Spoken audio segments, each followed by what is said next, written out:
जिस प्रकार 16 चंद्रमा भी एक साथ आसमान में उग जाए, सारे नक्षत्र और तारे उग जाए और संसार के सारे जंगल पहाड़ों में आग लगा दी जाए, फिर भी रात्रि नहीं जाएगी। रात्रि तो तभी जाएगी जब सूर्य भगवान उदित हो जाए।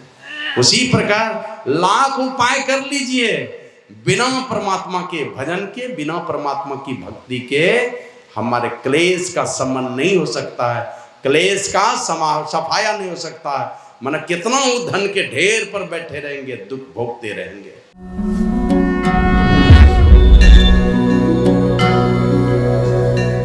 श्री सद्गुरु महाराज की जय। सर्वत्र विराजमान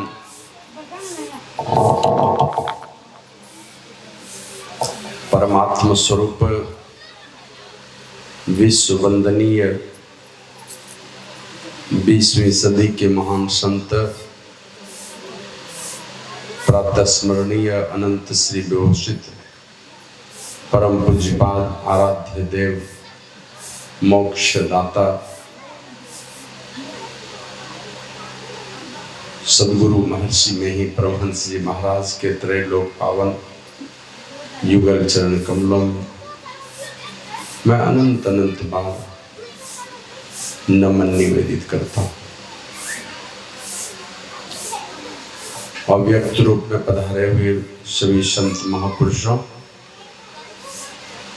जो सदैव जगत कल्याण के लिए सब जगह उपलब्ध रहते हैं, और रामचरितमानस में लिखा है, सब ही सुलभ सब दिन सब देशा, सेवत सादर समन कलेसा।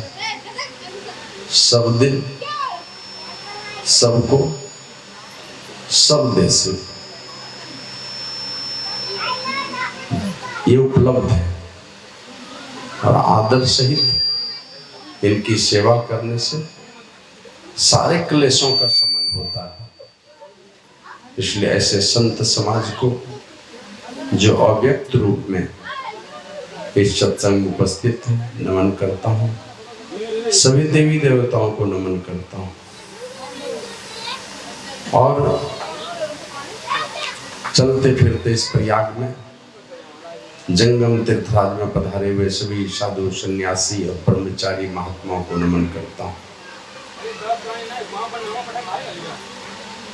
नमन करता हूँ उन दिव्य विभूतियों को भी,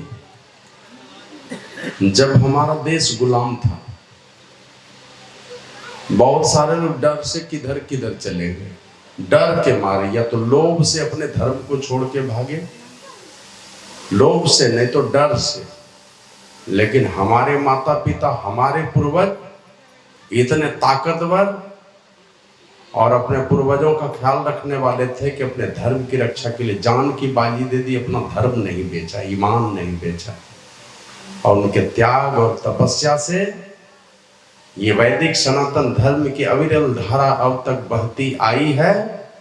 इसको अक्षुण्ण बनाने के लिए हमारे पूर्वजों का त्याग, उनका बलिदान, उनकी तपस्या, उनका पुरुषार्थ इसके पीछे लगा है। तब आज हम लोग इस ज्ञान की गंगा में गोता लगा रहे हैं।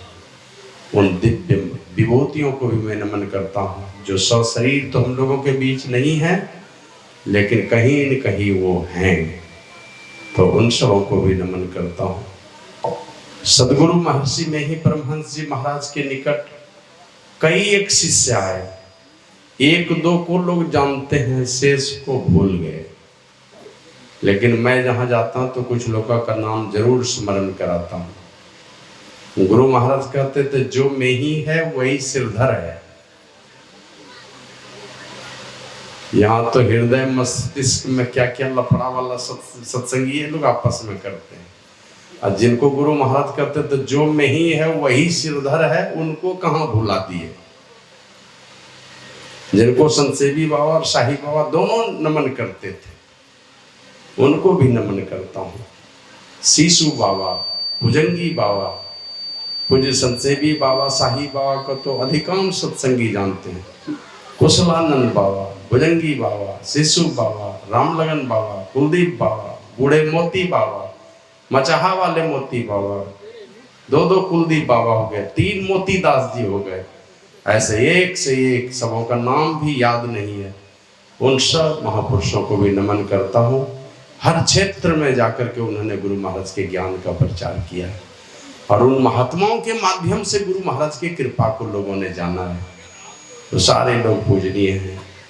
उपस्थित सत्संग प्रेमी सदात्माओं, भक्तिमती माताओं, धर्मशिला देवी स्वरूपा सती साध्वी बहनों, सभी जवान दोस्तों, छोटे छोटे बच्चों, जो भी सत्संग में उपस्थित हैं या कहीं से भी आप सत्संग की बातों को सुन रहे हैं, आप बड़े ही भाग्यशाली हैं। और तुलसीदास जी ने लिखा है, दुनिया के लोग आपके दुख को देखकर दुखी होंगे, दुनिया की कोई चीजें दे करके आपके दुख का समाधान करने की कोशिश करेंगे, संसार की चीजें देंगे वो, लेकिन वही चीज देंगे जिस चीज का नाश होगा। और परमात्मा जब किन्हीं के दुख को देख करके द्रवित होते हैं तो तुलसीदास जी लिखते हैं, जब द्रवही दीन दयाल राघव साध संगति पाइए। किन्हीं के दिल में अगर संतों के प्रति प्रेम जगा है, वो साधारण लोग नहीं है। किन्हीं के दिल में संतों के प्रति नफरत है, इसका मतलब परमात्मा की कृपा से बहुत दूर है। और जिनके दिल में भी संतों के प्रति थोड़ा भी प्रेम जगा है, थोड़ा भी प्यार जगा है, इसका मतलब परमात्मा की विशेष कृपा है आपके ऊपर। इसीलिए आपको ढकेल के भेजा यहाँ संतों के दरबार में, नहीं तो क्यों आएंगे। तो बड़े सौभाग्यशाली हैं आप लोग। सबों को नमन करता हूँ और सब लोगों से निवेदन करता हूँ कि आप लोग गुरु महाराज की जय घोष जोरदार शब्दों में करने की कृपा करें।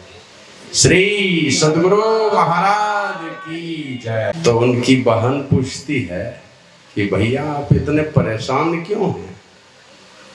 का परेशान इसीलिए हूँ, ये इतने इतने साधु लोग पैदा होते जा रहे हैं धरती पर, इस मृत्यु भुवन पर, रोज जगा रहे हैं परमात्मा का भजन करो, परमात्मा का भजन करो। और आप जानते हैं ना, आग को आप होश हवास में छू दीजिए कि दारू पी करके छू दीजिए या नींद में छू दीजिए, आग का काम है जलाना। उसी प्रकार परमात्मा का नाम लेने का काम ही, उनका काम ही है मुक्ति देना। और पैसा भी कुछ नहीं लगना, एक पैसा नहीं, कोई पूंजी नहीं लगाना, बस जहां है वहीं शुरू कर दीजिए। और इनके परमात्मा के नाम के बिना आपका कल्याण भी नहीं होने वाला है। आवाज ठीक करो। तो उनका काम ही है मुक्ति देना। श्री सद्गुरु महाराज की जय।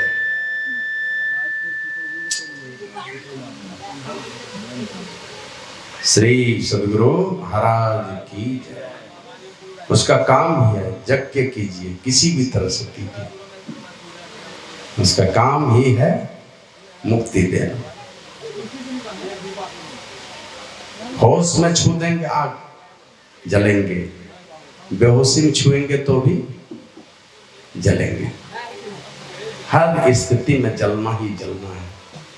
तो इसलिए सुनिएगा, वो यमराज कहते हैं रोज ये साधु संत लोग सिखाने लगा, सब परमात्मा की भक्ति, परमात्मा के का नाम, परमात्मा का गुणगान कर रहा है, तो हम तो बेरोजगार हो जाएंगे। यमलोक में आएगा कौन? सब तो उधर जुड़ता जा रहा है। तो यमराज की बहन का नाम ही है, वो है निंद। वो कहते भैया आप परेशान मत होइए, कितना हो साधु महात्मा सिखाएगा ना, सबके पीछे मैं पड़ी रहूंगी, सुनने ही नहीं दूंगी। जब जब ज्ञान की बातें होंगी मैं घेरूंगी उसको। आवाज ठीक करो।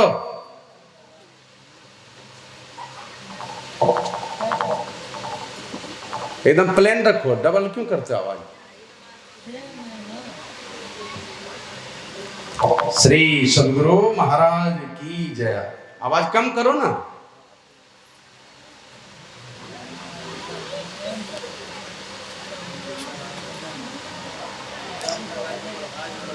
तो कहा कि मैं घेर के रखूंगी, वो कर ही नहीं पाएगा। माना जब जब आप देखिएगा, एक बार महर्षि बिरजानंद के पास, नाम सुनेंगे स्वामी बिरजानंद का, महर्षि दयानंद के गुरु हुए। वे जन्म से ही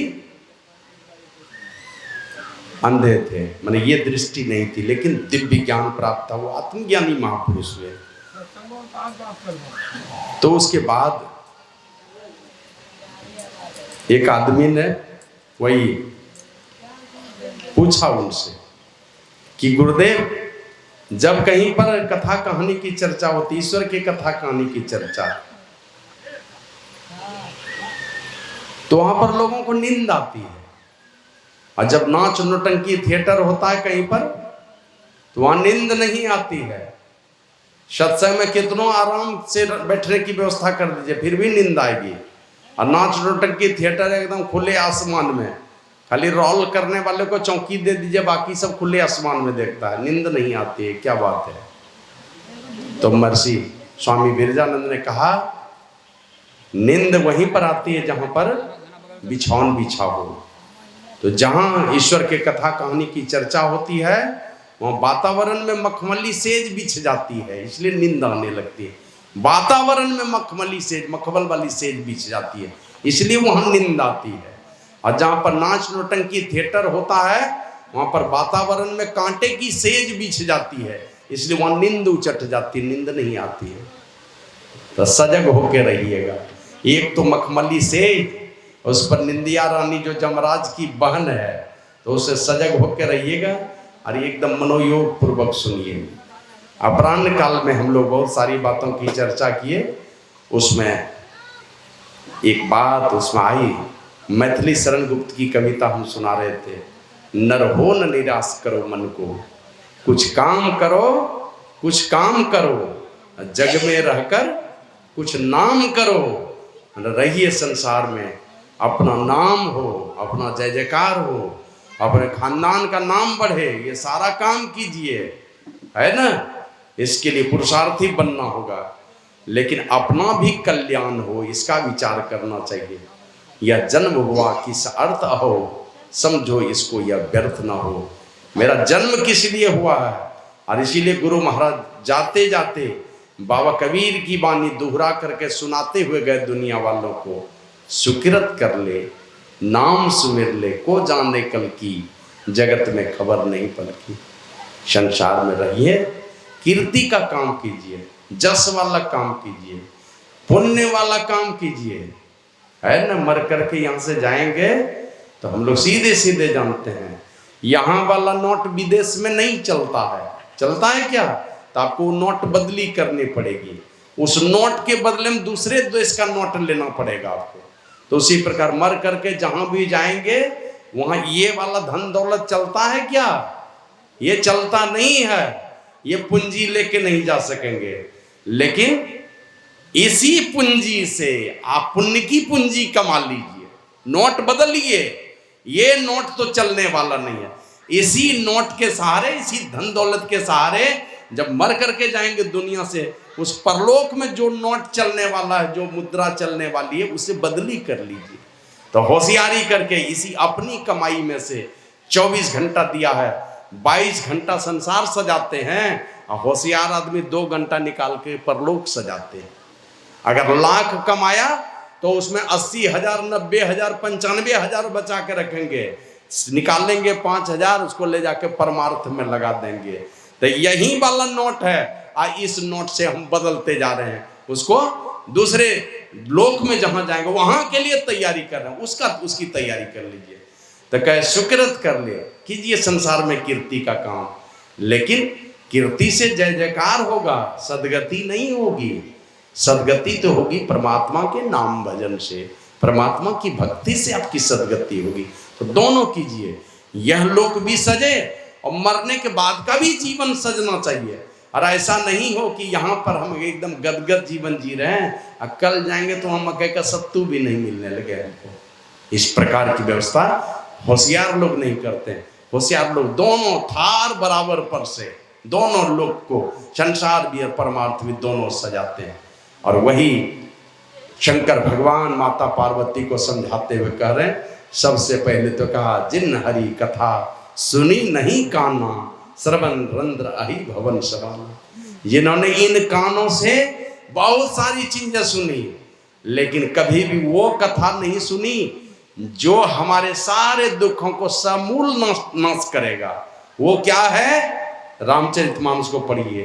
राकापति षोडश वहीं, तारा गण समुदाय, सकल गिरिन दब लाइए, बिनु रवि राति न जाए, ऐसे ही बिनु हरि भजन खगेशा, मिटई न जीवन केर कलेसा। ए पक्षीराज गरुड़ जी, जिस प्रकार 16 चंद्रमा भी एक साथ आसमान में उग जाए, सारे नक्षत्र और तारे उग जाए, और संसार के सारे जंगल पहाड़ों में आग लगा दी जाए, फिर भी रात्रि नहीं जाएगी। रात्रि तो तभी जाएगी जब सूर्य भगवान उदित हो जाए।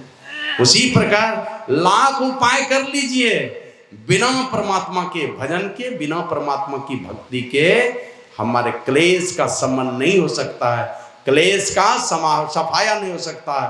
मन कितना वो धन के ढेर पर बैठे रहेंगे, दुख भोगते रहेंगे। धन दौलत रहेगा, बाप बाप चिल्लाते रहेंगे, दुख भोगते रहेंगे। बाजा ऑपरेटर, आवाज को प्लेन करो, इक्को को एकदम प्लेन कर दो, आवाज दोहरानी नहीं चाहिए, जब साफ आवाज दो लोग सुनेंगे। बहुत दूर तक आवाज जाती है, अपने घर में भी बैठ के लोग सुनते हैं। श्री सद्गुरु महाराज की जय। और इसीलिए ये कुछ नमूना इस देश में ऐसे ऐसे पैदा हुए हैं ना, तो उसी में से एक नमूना हुए इस देश में। जब भगवान का दर्शन हुआ तपस्या करके, चतुर्भुज रूप में दर्शन हो गया, तो भगवान जी पूछते हैं महाराजा पृथु से, कहते हैं बोलो क्या चाहिए, है ना। ऐसे बाबा कबीर तो कहते हैं, क्या मांगो कछु थिर न रहाई, देखत नैन चलियो जग जाए। हमारी आंखें देख रही है कि ये संसार रसातल की ओर बढ़ता चला जा रहा है, विनाश के तरफ बढ़ता चला जा रहा है। पहले जितने लंबे तगड़े आदमी होते थे अपने देश में, अब होते हैं क्या? अब नहीं होते हैं। शक्ति घटती चली जा रही है। और इधर हाल में किसी क्या कहते हैं, किसी एजेंसी ने सर्वे कराया, तो उसमें लिखा है 25 साल के बाद, अभी से 25 साल के बाद इस देश में एक भी बेटा बेटी फौज में बहाल होने लायक नहीं रह जाएगा। अब सोच लीजिए कहां किस दिशा में शरीर की शक्ति का ह्रास हो रहा है। इधर हाल में मैं समझता हूं 2-4 महीने पहले हमने पढ़ा कि किसी एजेंसी ने सर्वे किया है कि आज के 25 साल या 23 साल लिखा था, 25 साल के बाद इस देश में एक भी लड़का फौज में बहाल करने लायक नहीं रह जाएगा। तो देखत नैन चलियो जग जाई, रसातल की ओर बढ़ता चला जा रहा है। और गुरु महाराज तो लिखते हैं, माघ भूखा बाघ काल के, मुख पड़ो है बावरे, होश कर चेतो सवेरे, बचो ध्यान के दौरे, काल मुख से निबु की भागो, ध्यान के बल भाई रे, ऐसो अवसर खोई हो तो रोई हो पछताई। नागन देव जी महाराज कहते हैं, ना बालक ना जौवने ना बिरधी कछु बंध, वह अवसर नहीं जानिए जब आए पड़े जम का फंदा। पड़ा है पीछे में लेकर के, बस आगे आने की देरी है। परसों एक आदमी बैठ के सत्संग सुना है, कैंसर के मरीज थे। हम लोग 2 जगह गुरु महाराज की जयंती मनाए, कुसुम घाटी में 4 तारीख को और लाठी में 5 तारीख को। तो 4 तारीख को ये 1.5 घंटे तक प्रवचन सुना है, 5 तारीख को गए दुनिया से। उनको कहते थे दीक्षा ले लीजिए। हालांकि मेरे लिए गांव में ढाल बन करके रहते थे कुसुम घाटी में। मैं 18 साल रहा, शराब पीता था, लेकिन सत्संग में कोई विघ्न डालने वाला आता था तो मेरे सामने में खड़ा हो जाता था। बहुत सपोर्ट करता था, चंदा दिलवाने में और काम में, सब काम में सपोर्ट करता था। कह दीक्षा ले लो, तो पहले अपने पत्नी को दिलवाया, हमको कहता था कि बाबा अभी तो घर वाली को आगे किए न, अब हम भी ले लेंगे, नहीं ले पाए। श्री सद्गुरु महाराज की जय। तो उसी प्रकार महाराज पृथु से पूछा क्या चाहिए। अब विचार करने लगे कि क्या चाहिए, यही होशियारी कर ली है, क्या मांगना है। कहाँ कदम चला जा रहा है, किस दिशा में। अब देखिए अभी के बच्चों को देखते हैं ना, चाहता है कि बढ़िया से बढ़िया भोजन मिले, पैसा बढ़िया से बढ़िया खर्च करके कुछ से कुछ खाना चाहता है, लेकिन जहां जाता है वहां जो खाता है वो क्या खाता है उसको होश ही नहीं है। ये जो भोजन हमारे अंदर में जाएगा किस दिशा में ले जाएगा हमारे मन को। पेशाब किया, पखाना किया, जैसे तैसे हाथ से बनाया है, नाक का नेटा पोछेगा, उसी हाथ धोएगा भी नहीं, उसी हाथ से कचौड़ी बना रहा है कि पूड़ी बना रहा है कि टिकरी बना रहा है, कुछ से कुछ बना के और सब खा रहा है बेटा और बेटी। देखिए बाजार में जाएगा चाट खा करके आएगा, मक्खियां भिन्ना रही है, धूल उड़ रहे हैं, वो जा करके अब वो गोलगप्पे देखते हैं ना, गुपचुप डालेगा इसमें पानी में। अरे हमारे यहाँ तो देखते हैं पानी कोई क्या करते हैं, दूसरे बर्तन से निकालते हैं, पानी में हाथ नहीं डालते हैं। अब बार बार उसका हाथ जा रहा है वो गोलगप्पा वाला पानी में, और वो वाला गप से दे देगा। बाजार से लिया कुरकुरे और क्या क्या सब चलता है। देखिए वो रिंग आता है ना, इतना 4-5 पैकेट रिंग एक जगह जमा कर लीजिए और आग लगा दीजिए, रिंग में आग लगाइए।